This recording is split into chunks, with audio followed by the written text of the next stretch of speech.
Okay, so we're setting up a premise where we could give examples of culture and then ask whether and there's any agent which is, or which is to say, responsible person who ought to set themselves up as rescuer of that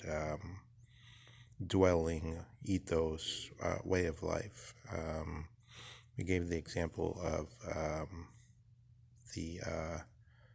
I forget how they're properly called, but the gypsies in Eastern Europe, and compared that in some way to the Ukraine situation.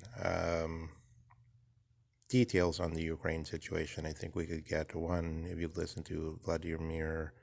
Brovkin, you can see the account of how, and also not just he, but I think, is his name,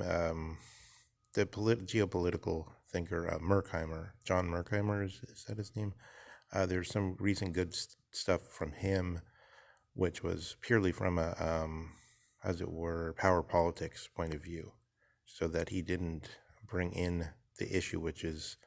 the mainstay issue in the common conversation, which is always the Ukrainians have chosen to come over to the West. Instead, he focused on the issue of the promises made by Helmut Kohl and by George Bush Sr. and by others that the UN would not encroach upon Russia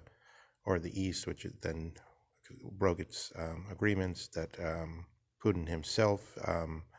asked to be considered to be a UN member and was rebuffed, and other similar issues leading up to then extreme coercion and, as it were, so-called interference, as Russians were accused of interfering in our elections not long ago, in the Ukraine, the ousting of Yanukovych, and in prolonged actions over 20 years in Ukraine to change the government style, also not just by foreign intelligence agencies, but also by large NGOs, by Soros's foundations, by universities, the people working for Hoover Institution, Fukuyama, and so on, have been over there sort of training people to, this is how you do liberal democracy, this is how you do sell-offs of state property, this is how you do Western-style life, and so on and so on. So the question is raised, what are we supposed to be analyzing here? And so, for instance, I give the example of, suppose you had people living in Australia, in the indigenous Australian ethos, and then you suddenly had an incursion where people were saying, you guys don't have a concept of property. So this was the issue in the Just Gaming book by Leotard. You guys don't have a concept of property, but if you want to be part of the modern world, and you de facto are part of the modern world because you're dominated by more powerful neighbors, just as the more powerful U.S. dominates the smaller Russia and the Eastern Sphere, although not China so much, except economically, not militarily though. But then you could see how there could be kind of a seduction where then the question of who is the agent we're addressing, there's a kind of cultural, or let's say mental imperialism, a gentle imperialism, where you're suddenly told you're an agent, you must make choices, conscious choices. Before you were just, you had no real persona, you had no real notion that you were a person, but now you must, after the mold of the Western notion of the personality, the king, the whether Socrates or Christ or the sitting king as in touch with God, Now you're the personality, now you're the sovereign personality, now you're the personality which must be taking autonomous choices after the theories of the German speaking world, which are built up over thousands of years, such that every school child before the war knew about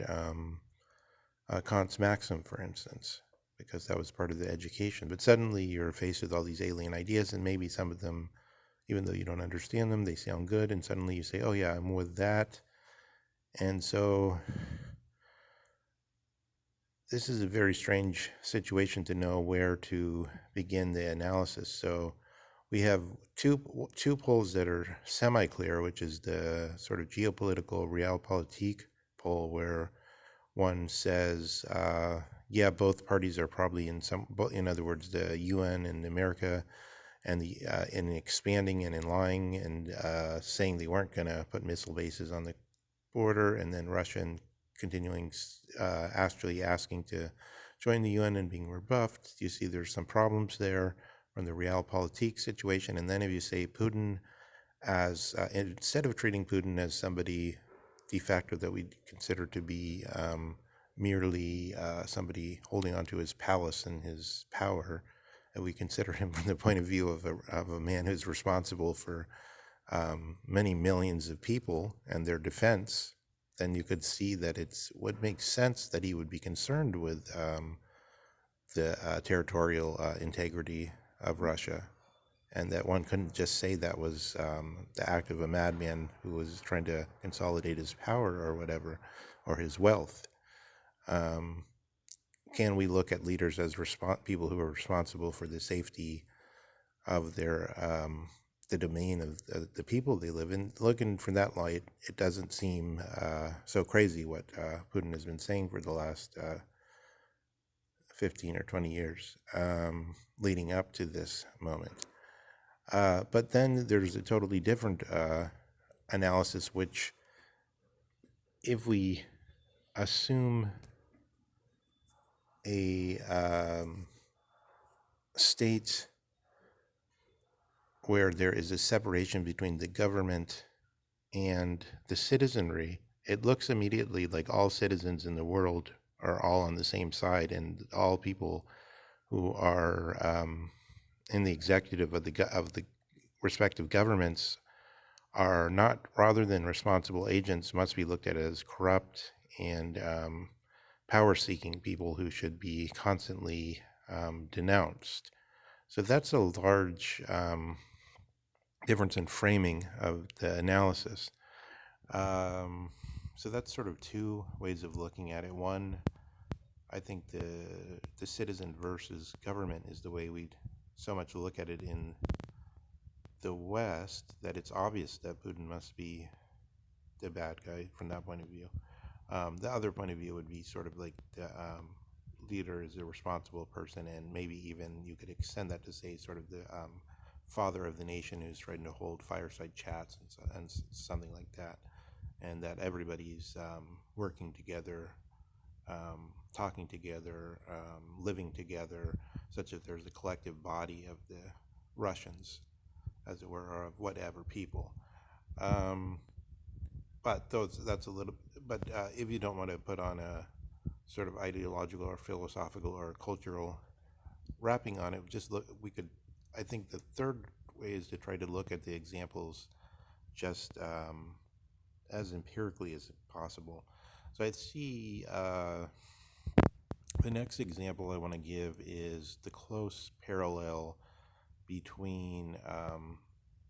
the demise of the Prussian world and and now the threat of the demise of the Russian world. So I'll do that in the next video, because it's I think we're seeing sort of an action which happened between France and Germany now happening between the West and the East. An action which was already large being expanded to an infinitely grand size, a planetary size almost. Although China is the comparison between the West and China, I suppose, would be more like the comparison between France and Germany there in a way. Okay, so let's try to look at that on the next part 3 of this analysis.